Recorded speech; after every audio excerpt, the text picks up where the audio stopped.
धुळदेव गावात फेब्रुवारीतच टँकरचं पाणी. नामदार जयकुमार गोरे यांचे दुष्काळ मुक्तीचे आश्वासन फोल. पाहूया सविस्तर बातमी.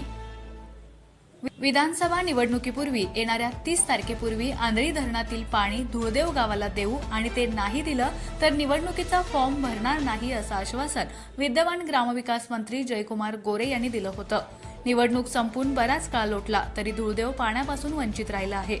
सध्या एप्रिल मे महिन्याच्या आधीच उन्हाळ्याची चाहूल लागली असून फेब्रुवारी महिन्यातच नागरिकांना पाण्यासाठी टँकरची मदत घ्यावी लागली आहे.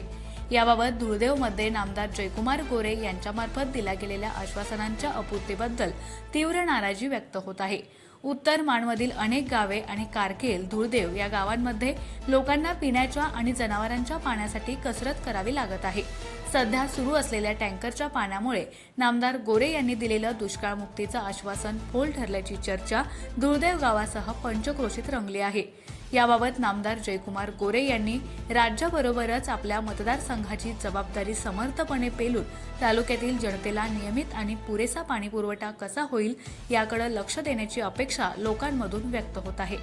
51 न्यूजसाठी एकनाथ वाघमोडे, दहिवडी.